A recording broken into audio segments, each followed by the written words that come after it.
Indonesia menggelar pemilu nasional pertamanya setelah merdeka pada tahun 1955. Pemilu ini terdiri dari dua tahapan, yaitu pemilihan anggota Dewan Perwakilan Rakyat (DPR) pada tanggal 29 September 1955 dan pemilihan anggota konstituante pada tanggal 15 Desember 1955. Sistem yang digunakan dalam pemilu ini adalah perwakilan proporsional, yang artinya setiap daerah pemilih memperoleh jumlah kursi sesuai dengan jumlah penduduknya. Pemilu ini diakui sebagai pemilu terdemokratis di Indonesia, karena berlangsung di tengah situasi keamanan yang tidak stabil akibat pemberontakan di TI dan campur tangan Belanda di Irian Barat. Namun, pemilu ini dapat diselenggarakan dengan aman dan sukses, dengan tingkat partisipasi pemilih mencapai 87,65% dari 43.104.464 jiwa yang terdaftar.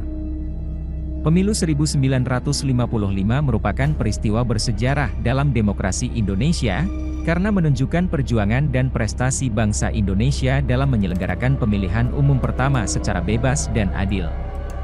Pemilu ini juga menampilkan keberagaman dan dinamika politik Indonesia, dengan adanya 29 partai politik yang berkompetisi dalam pemilu. Hasil pemilu menunjukkan bahwa tidak ada satu partai pun yang mendominasi suara rakyat, tetapi terjadi keseimbangan antara partai-partai nasionalis, Islam, komunis, dan lainnya. Pemilu ini juga melahirkan tokoh-tokoh politik yang berpengaruh dalam sejarah Indonesia, seperti Soekarno, Hatta, Natsir, Syahrir, Tan Malaka, Kartosoewirjo, dan lainnya. Pemilu 1955 patut untuk dikenang sebagai salah satu tonggak sejarah Indonesia dalam menegakkan nilai-nilai demokrasi dan keberagaman.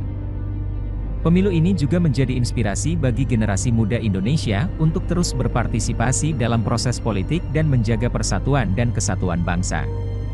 Pemilu 1955 tidak hanya berdampak pada pembentukan lembaga legislatif, tetapi juga pada perkembangan politik dan sosial Indonesia.